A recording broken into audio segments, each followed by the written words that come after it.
Hello students. बेटा हम इस लेक्चर में सीलेंट डेटा और टीनोफोरा को आगे पढ़ने वाले हैं। बेटा जो सीलेंट डेटा वर्ड है दिस वाज गिवन बाय ल्यूकार्ट। तो सबसे पहले हम यहां पर चालू करते हैं कि सीलेंट जो डेटा है बेटा इसे हम निडेरिया के नाम से भी जानते हैं। Why we call coelenterata as coelenterate, और इसे हम निडेरिया क्यों कहते हैं। सबसे पहले तो मैंने आपको यह जानकारी दी कि ये जो सीलेंट डेटा वर्ड है दिस वाज गिवन बाय ल्यूकार्ट। बेटा यहां पर दो चीजें हैं, एक है आपके सीलेंट्रॉन। क्या आपको पता है कि सीलेंट्रॉन को ही गैस्ट्रो वेस्कुलर कैविटी कहते हैं, और सीलेंट्रॉन आपके बॉडी की कैविटी है सीलेंट्रेट्स की। जैसे कि आप यहां देख सकते हैं, मैं एक हाइड्रा यहां पर ड्रॉ करने जा रहा हूं। ये सपोज हाइड्रा है, ठीक है। ये हाइड्रा का पीडल डिस्क है। ये बेटा हाइड्रा की ये हाइड्रा की बॉडी की वॉल है। ये हाइड्रा की बॉडी की वॉल है, ठीक है। जैसा आपको पता है कि हाइड्रा में टेंटिकल्स होते हैं, तो यहां पर हम ये टेंटिकल्स ड्रॉ कर रहे हैं। ये जो लेयर दिख रही थी आपको बॉडी की वॉल, बेटा वो टेंटिकल्स में भी होती है। इस तरीके से मैं केवल एक साइड में बना रहा हूं, एक साइड छोड़ रहा हूं। तो आप देख सकते हैं ये है बॉडी की कैविटी, जिसको गैस्ट्रोवेस्कुलर कैविटी कहते हैं। जीवीसी शॉर्ट में आप कह सकते हैं, गैस्ट्रोवेस्कुलर कैविटी। और जो बॉडी की वॉल है, इस बॉडी की वॉल में ये है बेटा आउटर एक्टोडर्म लेयर, और जो इनर लेयर होती है इसे कहते हैं एंडोडर्म। इसका मतलब यहां पर एंडोडर्म और एक्टोडर्म का डिफरेंशिएशन हो गया है। इसका मतलब ये ट्रू डिप्लोब्लास्टिक एनिमल है। तो सबसे पहला कैरेक्टरिस्टिक फीचर यहां पर आप ये भी लिख सकते हैं, ट्रू डिप्लोब्लास्टिक एनिमल्स। ये ट्रू डिप्लोब्लास्टिक एनिमल्स हैं। दो डिस्टिंक्ट लेयर है यहां पर, एक्टोडर्म और एंडोडर्म। और बेटा इन दोनों लेयर के बीच में इनमें नॉन सेलुलर लेयर होती है। नॉन सेलुलर मतलब कि ये सेल की बनी हुई नहीं है बेटा, नॉन सेलुलर जेलेटिनस लेयर होती है, जैसे कि आपने पोरीफेरा में पढ़ा था, जिसे मीजेनकाइम कहते हैं, लेकिन यहां पर इसे मीजोग्लिया कहते हैं। इसे मीजोग्लिया कहते हैं। यह अंतर आपको याद रखना है। लेकिन पोरीफेरा में मीजेनकाइम पर सेवरल टाइप्स ऑफ सेल्स थे बेटा, प्रेजेंट थे, लेकिन यहां पर मीजोग्लिया जो है इस पर सेल्स नहीं होते। इस मीजोग्लिया का काम होता है to provide support to both the layer of body wall. ये जो दोनों लेयर है ना बॉडी वॉल की, उनको सपोर्ट प्रोवाइड करता है और हेल्प करता है to transport some of the substances. कुछ मटेरियल को, सब्सटेंसेस को ट्रांसपोर्ट करने में मदद करता है बेटा मीजोग्लिया। तो हमारे पास ये फंक्शन आ गए। अगला कैरेक्टरिस्टिक फीचर मैं बात कर रहा था गैस्ट्रोवेस्कुलर कैविटी की, तो देख लीजिए। गैस्ट्रोवेस्कुलर कैविटी का ही दूसरा नाम है बेटा सीलेंट्रॉन। तो सीलेंट्रॉन की प्रेजेंस के कारण, इनकी बॉडी की कैविटी की प्रेजेंस के कारण इनको हम सीलेंट्रेट कहते हैं। दूसरा कैरेक्टरिस्टिक फीचर है, देखिए पहला हो गया प्रेजेंस ऑफ सीलेंट्रॉन, दूसरा दे आर ट्रू डिप्लोब्लास्टिक, और तीसरा कैरेक्टरिस्टिक फीचर बेटा presence of cnidoblast cells. Cnidoblast जो सेल्स होते हैं इन्हीं को बेटा स्टिंगिंग सेल्स कहते हैं, और इन्हीं को आप निमेटोब्लास्ट सेल्स कहते हैं। निमेटोब्लास्ट सेल्स, ये तीनों एक ही प्रकार के, नीडोब्लास्ट, निमेटोब्लास्ट या स्टिंगिंग सेल्स, जो कहना चाहें आप कह सकते हैं। ये जो आपके नीडोब्लास्ट या स्टिंगिंग सेल्स होते हैं, ये कहां प्रेजेंट होते हैं, चलिए इनकी बात कर लेते हैं और ये देखने में कैसे लगते हैं। बेटा एक डायग्राम एनसीईआरटी में इसका दिया हुआ है, मैं अभी थोड़ी देर में डिस्कस करूंगा, लेकिन उसके पहले मैं आपको एक जानकारी दे दूं। इनके फॉर्मेशन से रिलेटेड। उसके लिए हमें इनकी बॉडी वॉल को स्टडी करना पड़ेगा। शॉर्ट में जितना नीट में आज जरूरत है हम उतनी बात करेंगे, क्योंकि बहुत सारे ऐसे कैरेक्टर भी मैं बताने जा रहा हूं जो आपके एनसीईआरटी में नहीं है, लेकिन वो सपोर्टिव हैं, वो नीट के लिए आज भी इंपॉर्टेंट है बेटा। बिना उनके सपोर्ट के आप इसको समझ नहीं सकते।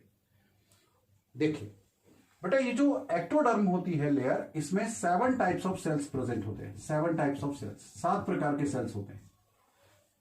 डरिए मत, मैं सारे सेल्स के नाम बताने नहीं जा रहा हूं जो हमारे लिए इंपॉर्टेंट है, लेकिन एंडोडर्म में केवल 5 टाइप्स ऑफ सेल्स होते हैं। एंडोडर्म में इसका मतलब 2 सेल्स एब्सेंट हैं।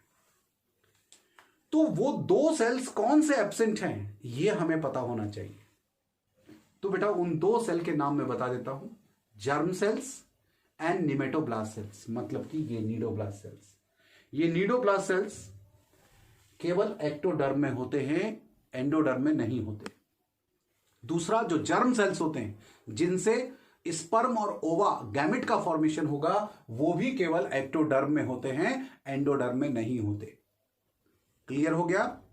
इतना हमें पता होना चाहिए। दूसरा, एक चीज और पता होना चाहिए, इन 7 प्रकार के सेल में से एक सेल का नाम है एपिथीलियोमस्कुलर सेल। इसका मतलब मसल सारी हैं तो बेटा कॉन्ट्रेक्टाइल सेल्स होंगी, बट ऑब्वियस है।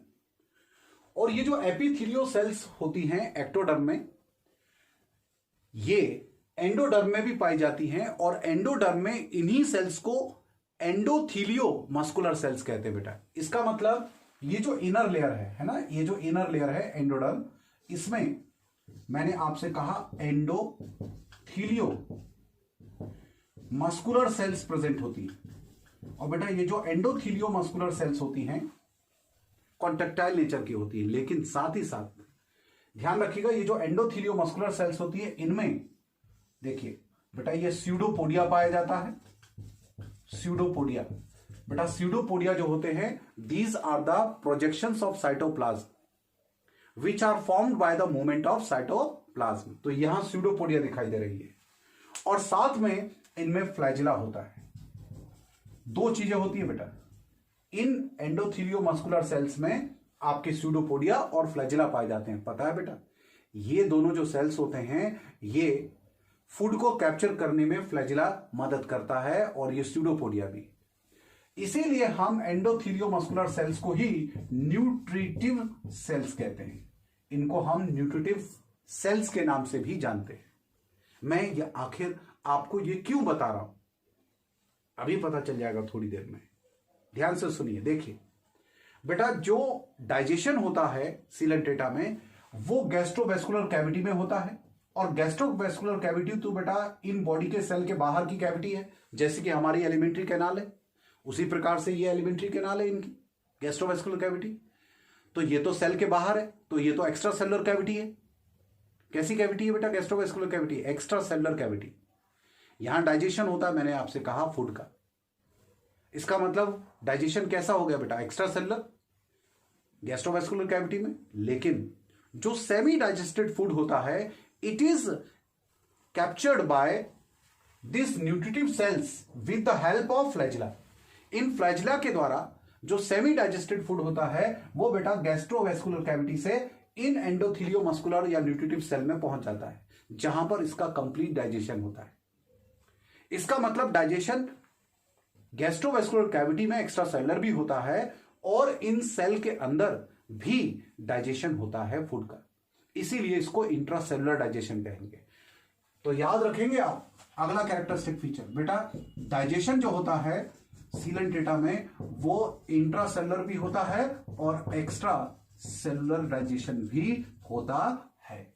इसीलिए मैंने इन सेल को बताया। आपको समझ में आ गया? रट तो सकते हैं आप, लेकिन अब आपको रटने की जरूरत नहीं है। हमेशा के लिए आपको ये एक्सप्लेनेशन याद रहेगा, तो अपने आप याद आ जाएगा। दूसरा, आपने ये भी सीख लिया कि निमेटोब्लास्ट सेल्स केवल एक्टोडर्म में प्रेजेंट होते हैं। ठीक है? और आपने अगला कैरेक्टरिस्टिक फीचर सीखा अभी कि डाइजेशन एक्स्ट्रा और इंट्रासेलुलर होता है। और बेटा सीलेंट्रेटा में पहली बार टिश्यू का फॉर्मेशन हुआ है। तो जो इनका बॉडी का ऑर्गेनाइजेशन है, फिफ्थ कैरेक्टरिस्टिक फीचर, इनमें tissue grade of body organisation है। Tissue grade level of body organisation is present. अगर हम इनके बॉडी की सिमेट्री की बात करें तो मैं सिमेट्री पहले ही पढ़ा चुका हूं। तो बेटा हमने पढ़ा था सीलेंटेटा और टीनोफोरा में रेडियल बॉडी सिमेट्री होती है। रेडियल बॉडी सिमेट्री आप देख सकते हैं, इसको चाहे यहां से इस एक्सिस से काटे, इस एक्सिस से काटे, या इस एक्सिस से काटे, या इस एक्सिस से काटे, ये दो इक्वल हाफ में डिवाइड हो जाएगा, इसीलिए हम इसे रेडियल बॉडी सिमेट्री कहते हैं। एक चीज और, मैं इसको हटा देता हूं, कुछ चीज समझानी है मुझे। ये देखिए बॉडी सिमेट्री हमारे लिए आ गई radial symmetry. Radial symmetry, radial body symmetry होती है। ठीक है भाई, बॉडी सिमेट्री कैसी है बेटा? रेडियल बॉडी सिमेट्री होती है। अगला पॉइंट,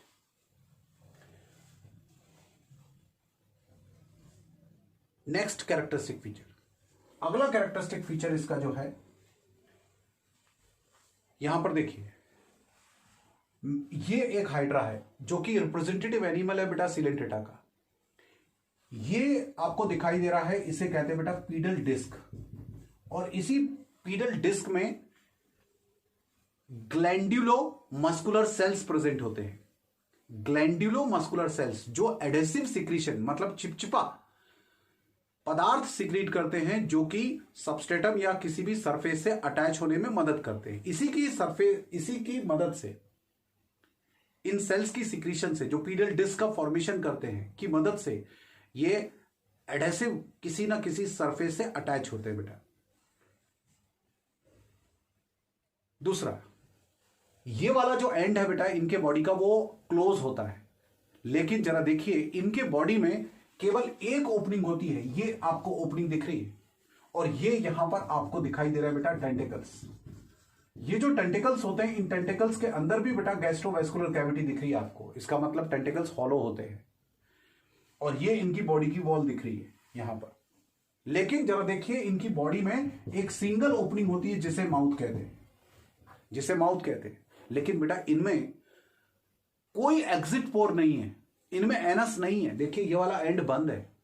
तो ये जो इनकी एलिमेंट्री कैनाल है, इनकी एलिमेंट्री कैनाल में केवल एक सिंगल ओपनिंग होती है, दैट इज माउथ।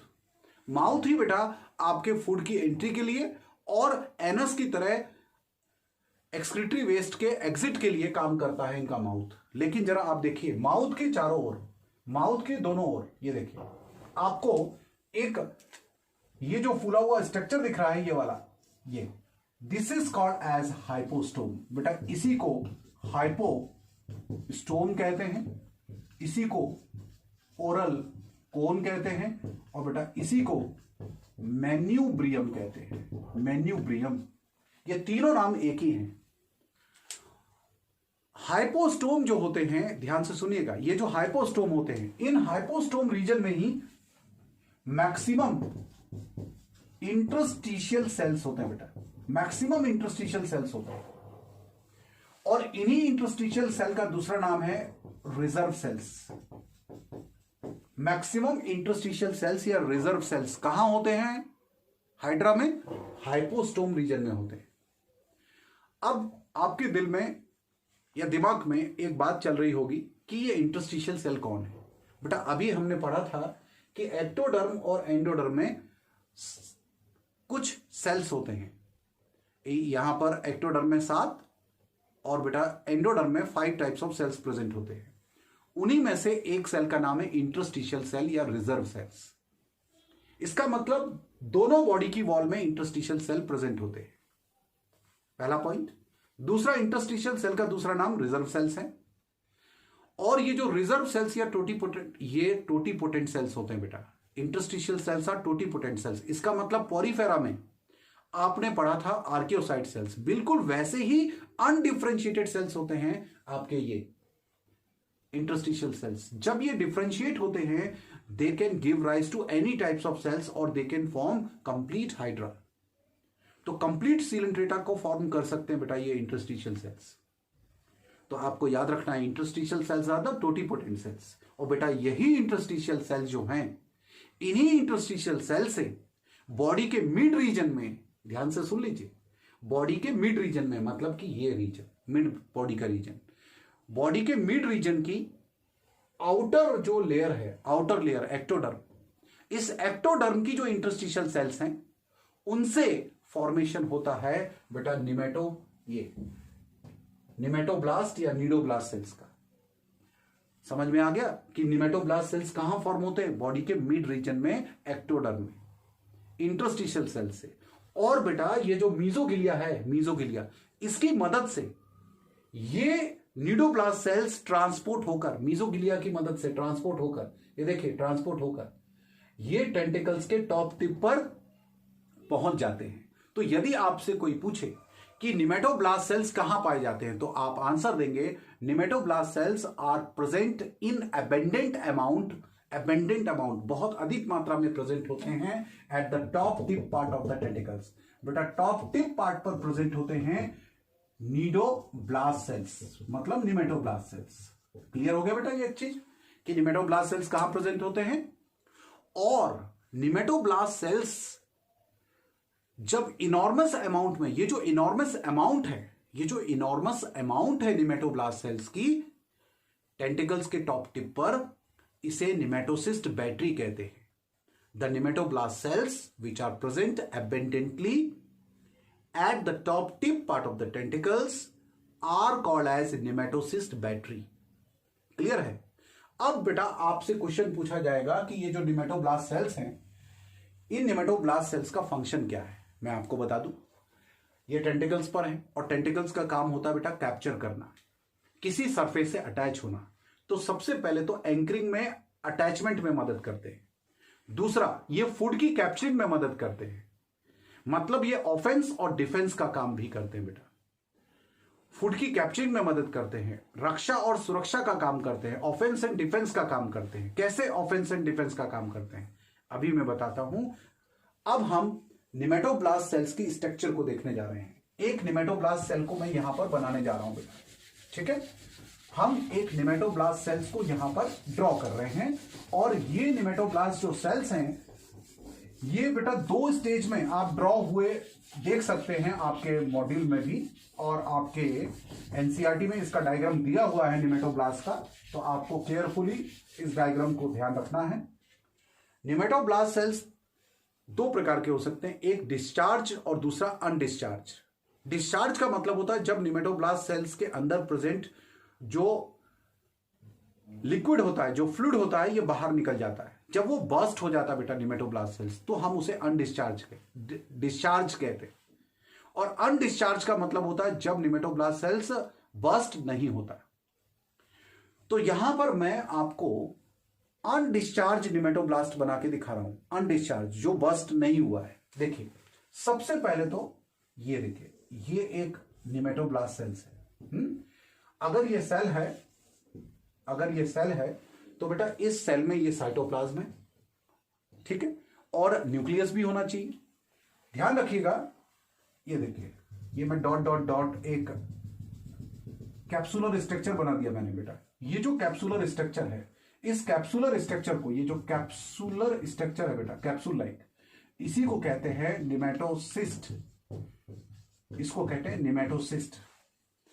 ध्यान से सुन लीजिए, निमेटोब्लास्ट एक सेल है, ये पूरा निमेटोब्लास्ट सेल है, लेकिन जो निमेटोसिस्ट होता है ये एक कैप्सूल है जिसके अंदर फिनॉल प्लस प्रोटीन लिक्विड भरा होता है। और ये जो phenol plus protein liquid fluid है, ये बेटा हिप्नोटॉक्सिक फ्लूइड होता है। तो आप ये कह सकते हैं हिप्नोटॉक्सिक का मतलब होता है जो नर्वस सिस्टम को पैरालाइज करता है, ऐसा फ्लूइड। तो बेटा ये जो कैप्सूल है इसको निमेटोसिस्ट कहते हैं, जिसके अंदर हिप्नोटॉक्सिक टाइप ऑफ फ्लूइड प्रेजेंट होता है। और ये निमेटोसिस्ट कैप्सूल निमेटोब्लास्ट सेल्स के साइटोप्लाज्म में प्रेजेंट होता है, जिसके कारण ड्यू टू विच इस निमेटोब्लास्ट सेल का जो न्यूक्लियस होता है ये बेटा आपके साइड में शिफ्ट हो जाता है, पेरीफेरी पर शिफ्ट हो जाता है। ये न्यूक्लियस है, समझ में आया? इसके साथ ही साथ ये जो कैप्सूल है, इस कैप्सूल को होल्ड रखता है बेटा, इस कैप्सूल को होल्ड रखती है एक थ्रेड लाइक स्ट्रक्चर। ये देखो मैं यहां बना रहा हूं बेटा, ये देखो थ्रेड लाइक स्ट्रक्चर। इस थ्रेड लाइक स्ट्रक्चर को लासो कहते हैं। लासो क्या है बेटा? एक थ्रेड लाइक स्ट्रक्चर है, देखिए थ्रेड लाइक स्ट्रक्चर,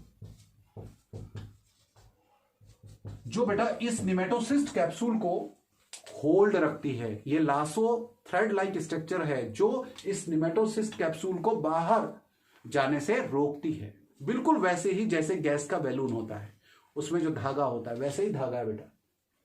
और इसकी जो आउटर वॉल होती है, आउटर जो प्लाज्मा मेम्ब्रेन होती है सेल की, उससे एक नीडल लाइक स्ट्रक्चर आपको निकली हुई यहां दिखाई दे रही है बेटा, इसको नीडोसील कहते हैं, इसे नीडोसील कहते हैं।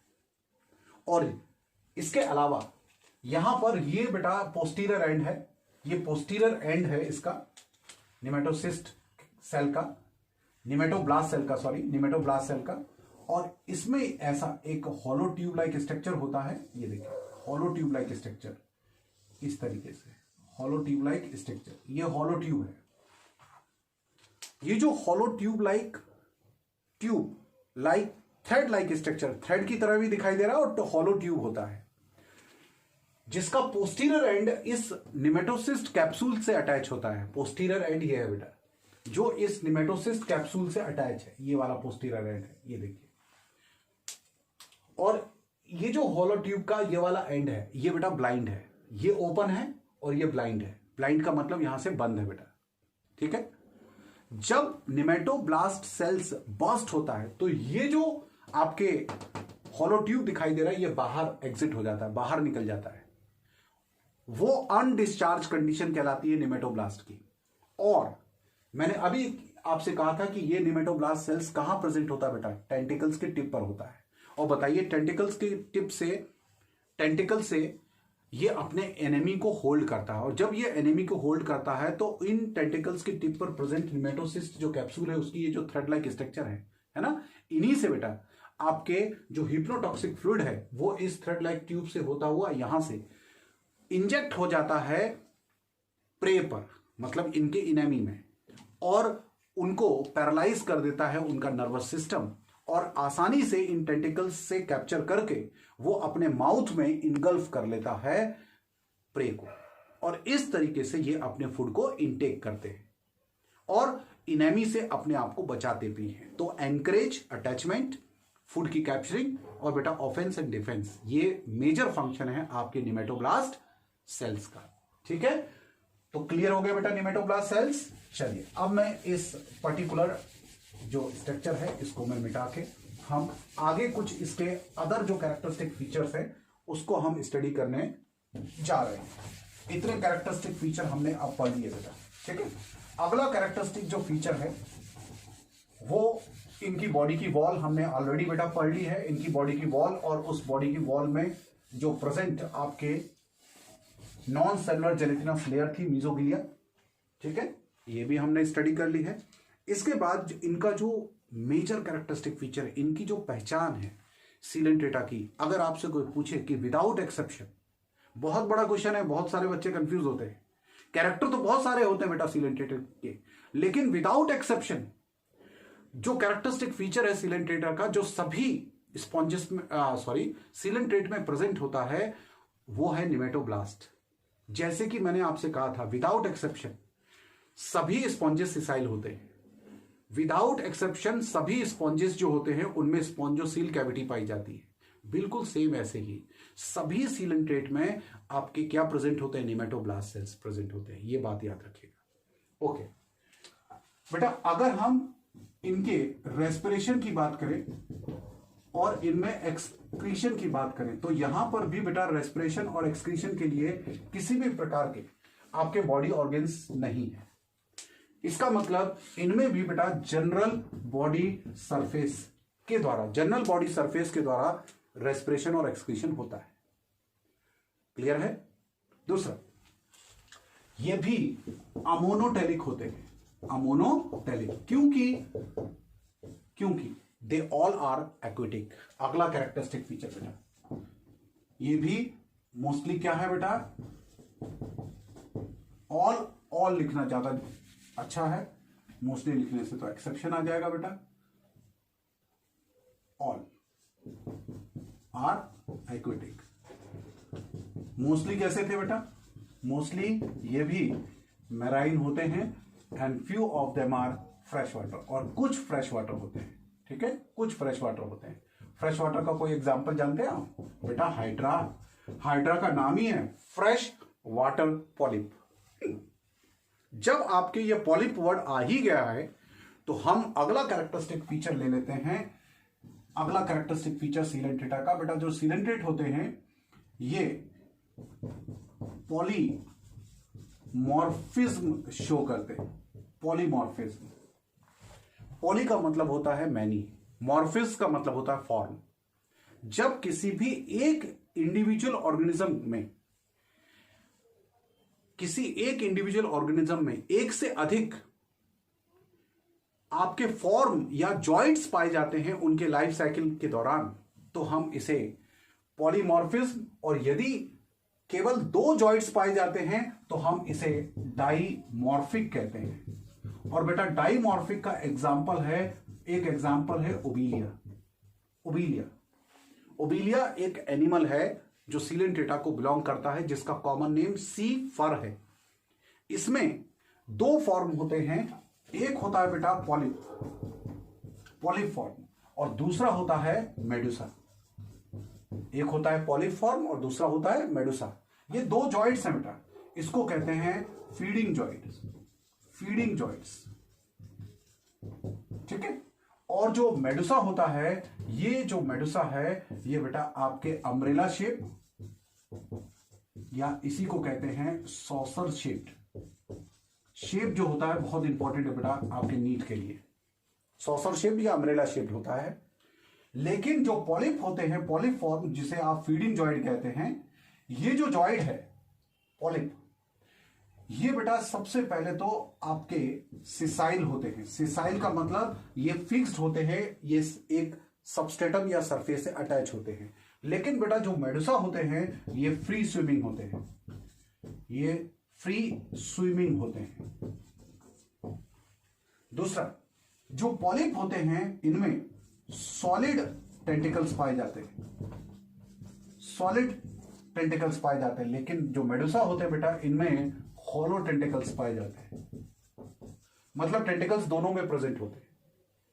दूसरी बात, जो पॉलिप फॉर्म होते हैं ये एसेक्सुअल फॉर्म है बेटा, एसेक्सुअल फॉर्म है। इसका मतलब जब पॉलिप में एसेक्सुअल रिप्रोडक्शन कैसे होता है, तो आपका आंसर होगा बडिंग के द्वारा। और बेटा ये जो बड बनते हैं ना, पॉलिप में जो बड बनते हैं, यही बेटा मेडुसा का फॉर्मेशन करते हैं। किसका फॉर्मेशन करते हैं? मेडुसा का। और ये मेडुसा जो है, ये जो बड बनी थी एसेक्सुअल पॉलिप से एसेक्सुअल रिप्रोडक्शन के द्वारा, ये बड जो है ये बेटा पॉलिप से अलग होकर वाटर में डिटैच हो जाते हैं और वाटर में पहुंच जाते हैं। वाटर में ये फ्री स्विमिंग मेडुसा में कन्वर्ट हो जाते हैं। इसका मतलब पॉलिप से किसका फॉर्मेशन हुआ बेटा? मेडुसा का। और इन मेडुसा में सेक्सुअल रिप्रोडक्शन होता है बेटा। इसका मतलब सेक्सुअल रिप्रोडक्शन का मतलब होता है इनमें गैमेट का फॉर्मेशन होता है, मेल और फीमेल गैमेट, जिनके फ्यूजन से पॉलिप फॉर्म का फॉर्मेशन होता है।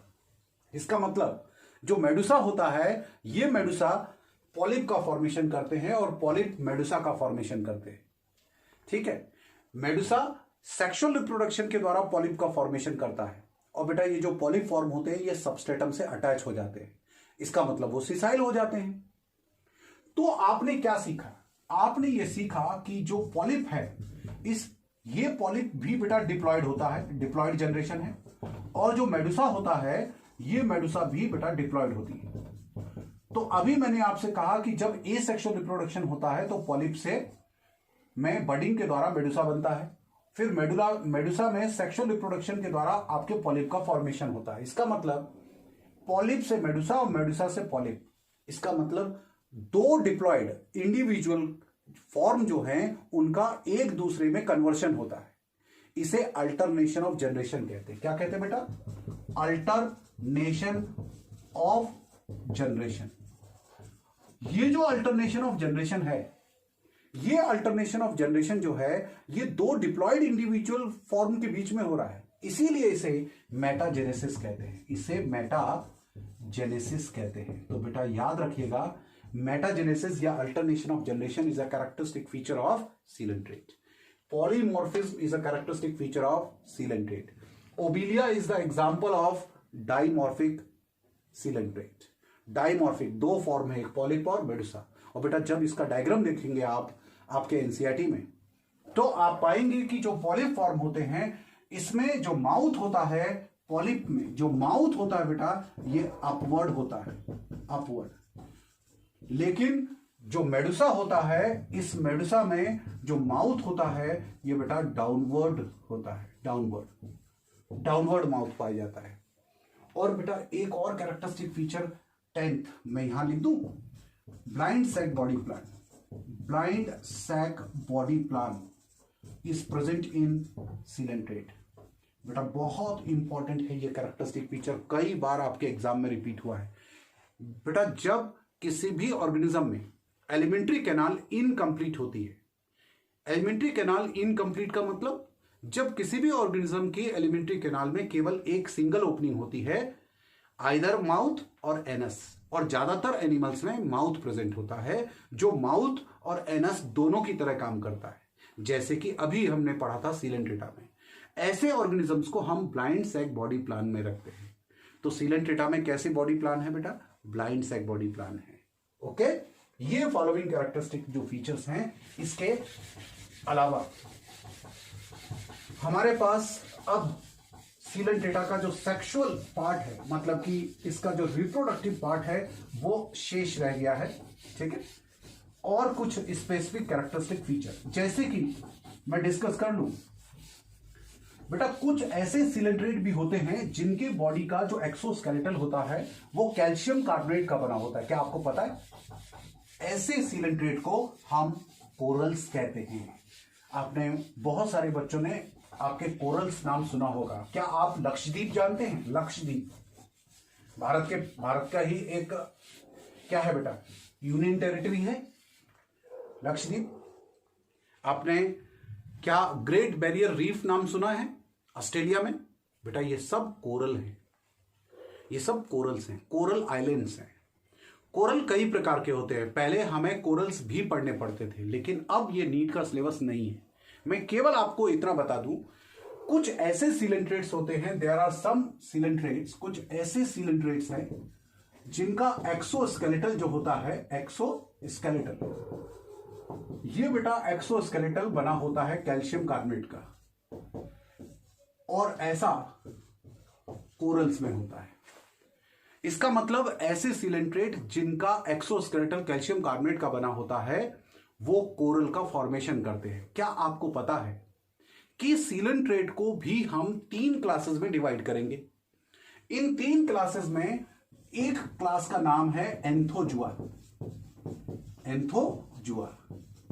और बेटा जो एंथोजुअन्स होते हैं, जो सीलेंट्रेट एंथोजुआ क्लास को बिलोंग करते हैं, हम उसको एंथोजुअन्स कहते हैं। बेटा जो एंथोजुअन्स होते हैं इनमें केवल पॉलिप फॉर्म होता है, इनमें केवल पॉलिप फॉर्म होता है। इसका मतलब इन एंथोजुअन्स में सीलेंट आपके मेडुसा फॉर्म नहीं होता। और ये जो पॉलिप फॉर्म है, जब इन पॉलिप फॉर्म की बेटा ये डेड हो जाता है, जब पॉलिप फॉर्म की डेथ हो जाती है, जब ये डेड हो जाते हैं, तो इनका जो डेड स्केलेटल है उसके जो डिपॉजिट्स होते हैं, इनके डिपॉजिट से बेटा आपके फॉर्मेशन होता है कोरल का। तो कोरल वास्तव में पॉलिप सीलेंट्रेट से बनते हैं। पॉलिप सीलेंट्रेट के एक्सोस्केलेटल के डिपॉजिट से फॉर्मेशन होता है कोरल्स का। आप समझ में आ गया बेटा? ना अब हम कुछ आगे और कैरेक्टरिस्टिक फीचर जो है वो इनमें ऐड कर देते हैं, ठीक है। चलिए नाउ इसका मतलब डाइजेशन कैसा था बेटा? डाइजेशन याद है आपको? इंट्रासेलुलर और एक्स्ट्रासेलुलर, ये वाला पॉइंट हमने नहीं लिखा था। मैं अब एक अगला कैरेक्टरिस्टिक फीचर जोड़ देता हूं, ठीक है बेटा। डाइजेशन कैसा था इनमें? डाइजेशन एक्स्ट्रा भी था, एक्स्ट्रासेलुलर। एक्स्ट्रासेलुलर कहां हो रहा था बेटा? गैस्ट्रोवेस्कुलर कैविटी में, है ना। And intracellular digestion both. Intracellular कहां हो रहा था बेटा? Endothelio muscular cells which is present in endodermal layer. ठीक है। नाउ अब जैसा कि मैंने आपसे कहा कि अब हम इनके अगले कैरेक्टरिस्टिक फीचर की बात कर सकते हैं, और अगला कैरेक्टरिस्टिक फीचर है इनमें रिप्रोडक्शन। बेटा इनमें जो रिप्रोडक्शन है वो दोनों प्रकार से होता है, एसेक्सुअल भी और सेक्सुअल भी। ऑफ कोर्स सेक्सुअल जो है वो गैमेट के फॉर्मेशन के द्वारा होगा। बेटा जो एसेक्सुअल रिप्रोडक्शन है ये या तो बडिंग के द्वारा होता है, आइदर बाय बडिंग, या तो बडिंग के द्वारा या फ्रेगमेंटेशन के द्वारा होता है। फ्रेगमेंटेशन के द्वारा। बेटा अभी मैंने आपसे कहा था, एक हाइड्रा का डायग्राम बनाया था, उसमें हमने पढ़ा था कि जो एक्टोडर्म लेयर होती है इनकी बॉडी की वॉल की, केवल उन्हीं में जर्म सेल्स होते हैं, मैंने ये बताया था। इसका मतलब इनकी आउटर जो बॉडी की वॉल होती है उसी में ओवरी और टेस्टिस मतलब कि गैमेट्स का फॉर्म, आपके मेल और फीमेल रिप्रोडक्टिव ऑर्गन्स पाए जाते हैं। हाँ बेटा, तो जो गैमेट्स होते हैं ओवरी में ओवा, और बेटा जो टेस्टिस होती हैं उससे स्पर्म का फॉर्मेशन एक्सटर्नली इनकी बॉडी की वॉल पर होता है, और ये वाटर में एक्सटर्नली रिलीज हो जाते हैं। इसीलिए इनमें जो फर्टिलाइजेशन होता है, fertilisation it occurs external in सी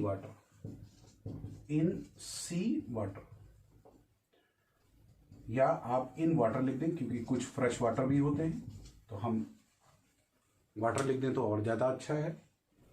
इसके अलावा बेटा आपको याद रखना है, जो बर्ड होते हैं इनकी बॉडी के एक्सटर्नल जो वॉल होती है उसमें फॉर्म होते हैं, और ये वाटर में ही डिटैच हो जाते हैं, और उनसे कंप्लीट हाइड्रा जो है ये डेवलप हो जाते हैं।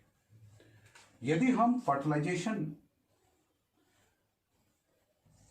में के बाद सेक्सुअल रिप्रोडक्शन की बात करें तो एज यूजुअल बेटा इनमें गैमेट्स का फॉर्मेशन होता है, और गैमेट्स के फ्यूजन से सेक्सुअल रिप्रोडक्शन ऑकर होता है सिंपली।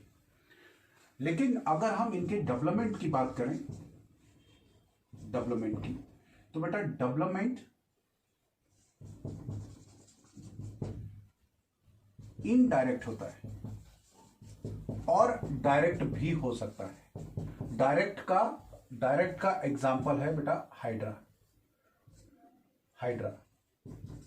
इसका मतलब हाइड्रा में किसी भी प्रकार की लार्वल स्टेज नहीं होती। लेकिन इनडायरेक्ट के एग्जांपल्स बहुत सारे हैं, जैसे ओबिलिया है, और बेटा जो ओबिलिया है उसमें ओबिलिया में प्लेन्यूला लार्वा पाया जाता है। तो यदि आपसे कोई पूछे कि सीलेंट्रेट का लार्वा क्या है, तो आप बोलेंगे प्लेन्यूला लार्वा, प्लेन्यूला। और एक और इसका एग्जाम्पल है ओरिलिया, जिसे आप कॉमनली जेलीफिश कहते हैं, ये भी सीलेंट्रेट है, लेकिन इसमें इफायरा लार्वा पाया जाता है। तो ephyra is the larva of Aurelia and Obelia में प्लेन्यूला लार्वा पाया जाता है। ये दो लार्वल स्टेजेस पाई जाती हैं, इसीलिए हम इसको इनडायरेक्ट डेवलपमेंट कहते हैं। और डायरेक्ट डेवलपमेंट का एग्जांपल क्या बताया मैंने बेटा, हाइड्रा। ठीक है, इस तरीके से आपके जो कैरेक्टरिस्टिक फीचर थे हाइड्रा के वो तो खत्म हो गए। अब हम इसको क्लासिफाई करते हैं बेटा, सीलेंट्रेटा को अब हम क्लासिफाई करने की कोशिश करते हैं। बेटा जैसा मैंने पहले भी कहा था कि जो कोई भी ऑर्गेनिज्म हो उनका जो क्लासिफिकेशन होता है वो किसी ना किसी बेसिस पर होता है। तो यहां पर भी हमें ध्यान रखना है कि जो सीलेंट्रेट होते हैं इनका जो क्लासिफिकेशन है, इसका जो बेसिस है वो है बेटा पॉलीमॉर्फिज्म। आपने पढ़ा था पॉलीमॉर्फिज्म का मतलब more than two form in a single individual. जैसे कि आपने देखा था ओविलिया में डाइमॉर्फिक फॉर्म था, एक पॉलिप और दूसरा मेडुसा। तो पॉलिप और मेडुसा की जो प्रेजेंस है या एब्सेंस है उसके बेसिस पर हम सीलेंट्रेटा को थ्री क्लासेस में डिवाइड करते बेटा।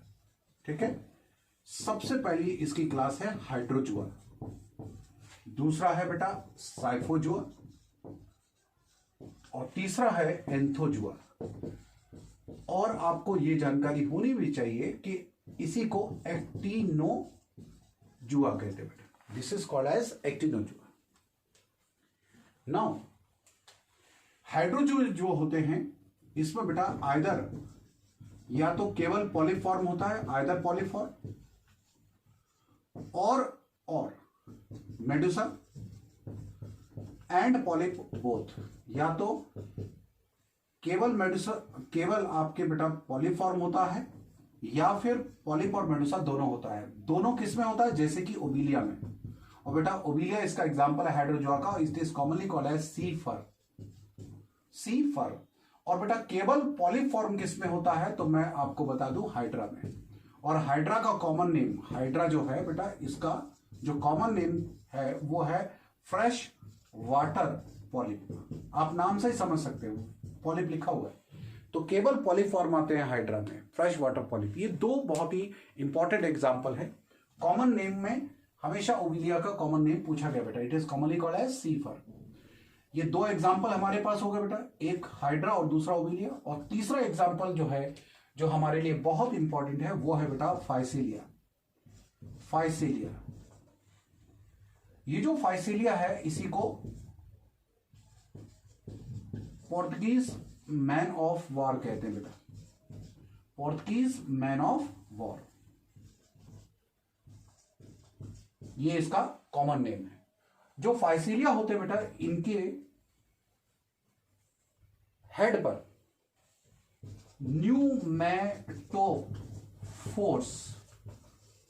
जिनको आप फ्लोट्स कहते हैं, प्रेजेंट होते हैं बेटा। ये ना इनके हेड, सिफेलिक जो रीजन होता है उनमें, उस रीजन में पाए जाने वाले जो टिश्यूज होते हैं उसमें आर्गन, नियॉन और अदर प्रकार की जो गैसेस होती हैं प्रेजेंट होती है, जिसके कारण ये वाटर की सरफेस पर फ्लोट करते हैं।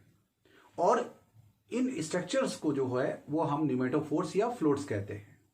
ये पिलाजिक होता है नेचर का बेटा। पिलाजिक का मतलब होता है जो वाटर की सरफेस पर स्विम करते हैं फ्रीली, उनको हम पिलाजिक एनिमल्स कहते हैं। इसके अलावा बेटा वेलेला, वेलेला, वेलेला इसका एग्जांपल है, जिसको लिटिल सेल और सेल बाय द विंड कहते हैं, sail by the wind, sail by the wind. ठीक है, नेक्स्ट हमारी जो क्लास है, ये देखिए, इसको मैं सेपरेट कर देता हूं यहां से। ये देखिए साइफोजुआ, साइफोजुआ जो है बेटा इसमें ओनली मेडुसा फॉर्म होता है, ओनली मेडुसा। और जो एंथोजोन्स होते हैं इनमें only polyp, polyp, only polyp form is present, केवल पॉलिप फॉर्म प्रेजेंट होता है। साइफोजुआ में केवल मेडुसा फॉर्म होते हैं। और बेटा इनमें एग्जांपल्स आते हैं जेली फिशेस, जितनी भी जेली फिशेस है वो सब इसमें बिलोंग करती हैं। और जेली फिशेस का एग्जांपल है सेनिया और Aurelia. It is commonly called as jellyfish, इसी को जेलीफिश कहते हैं, जेलीफिश। और सेनिया को कहते हैं मॉन्स्टर जेलीफिश, मॉन्स्टर जेलीफिश। और हमने अभी थोड़ी देर पहले पढ़ा था जेलीफिश का लार्वा का नाम क्या था बेटा? एफाइरा। अब हम आते हैं एंथोजुअन्स पर। बेटा मैंने अभी कहा था जितने भी एंथोजुअन्स, पॉलिप एंथोजुअन्स होते हैं, most of them forms the true corals. ये ट्रू कोरल का फॉर्मेशन करते हैं। तो मैं यहां लिख रहा हूं दे फॉर्म्स कोरल, कोरल, और वो भी ट्रू कोरल, ट्रू कोरल का फॉर्मेशन करते हैं बेटा। केवल कुछ ऐसे मेंबर्स होते हैं जैसे एल्साइनियम है, हिलियोपोरा है, ट्यूबिपोरा है। ट्यूबिपोरा को बोलते हैं बेटा ऑर्गेन पाइप कोरल। ये कुछ ऐसे एग्जांपल्स हैं जो एंथोजुआ को बिलोंग करते हैं, इनको कहते हैं सॉफ्ट कोरल्स। बेटा ये सॉफ्ट कोरल का फॉर्मेशन करते हैं, ये ट्रू कोरल्स नहीं है, ये स्टोनी कोरल्स नहीं है। ट्रू कोरल का मतलब होता है स्टोनी कोरल्स। इनके जो डेड डिपॉजिट्स होते हैं, इनके स्केलेटल का, पॉलिप सिलेंट्रेट्स का, उनसे ही कोरल बनता है। और ये कैल्शियम कार्बोनेट के बने होते हैं, इनका एक्सोस्केलेटल। अब हम बात करते हैं हमारे एंथोजुअन्स के कुछ एग्जांपल्स की। सबसे इंपॉर्टेंट एग्जांपल्स में एक है गोर्गोनिया, जिसको आप सी फैन कहते हैं। अगला एग्जांपल बहुत इंपॉर्टेंट है पेनाट्यूला, जिसको आप सी पेन या बेटा सी पेन, सी पेन कहते हैं, ध्यान रखिएगा, Pennatula is commonly called as sea pen. इसके अलावा बेटा आपके मिएंड्रिना, जिसे हम ब्रेन कोरल कहते हैं, अभी मैंने एक एग्जांपल बताया था tubipora, which is commonly called as organ pipe coral, organ pipe coral. बेटा ये एग्जांपल है, एक बहुत इंपॉर्टेंट एग्जांपल है एल सायोनियम, इसे कहते हैं बेटा सॉफ्ट कोरल। और डेडमैन्स फिंगर, याद आया कुछ? डेडमैन्स फिंगर, डेडमैन्स फिंगर हमने डिस्कस किया था। चैलाइना वर्ड, चैलाइना एक एग्जांपल था जिसको हमने डेडमैन्स फिंगर कहा था स्पॉन्जेस में। बिल्कुल सेम कॉमन नेम बेटा एल सायोनियम का भी डेडमैन्स फिंगर है, क्योंकि ये भी मृत आदमी की उंगलियों की तरह दिखाई देता है। इसके अलावा बेटा कोरेलियम है, जिसको आप रेड कोरल कहते हैं, रेड कोरल। और रेड जो कोरल होते हैं, इनका इस्तेमाल जो होते हैं वो हम प्रीशियस ज्वेलरी मेकिंग में करते हैं। ये बहुत इंपॉर्टेंट है बेटा। आपसे लाल मूंगा कहते हैं हिंदी में, कोरेलियम, रेड मूंगा है ना, कोरेलियम। इसी में एक और आता है ऑक्यूलाइना, ऑक्यूलाइना, ऑक्यूलाइना का मतलब है आई कोरल। ऐसे एग्जाम्पल तो और भी बहुत सारे हैं बेटा जो इसमें बिलोंग करते हैं। कम से कम हमें इतने एग्जाम्पल्स आपके नीट के लिए याद रखने चाहिए, either it is given in NCERT और नॉट, लेकिन ये इंपॉर्टेंट है। इसके साथ हम सीलेंट डेटा को यहां पर फिनिश करते हैं। ठीक है, सीलेंट डेटा के ये सारे आपके क्लासिफिकेशन और एग्जाम्पल्स हो गए। अब देखिए, हम यहां से आपके अगले लेक्चर में यहां से हम इंक्लूड करेंगे बेटा टीनोफोरा। ओके, थैंक यू बेटा।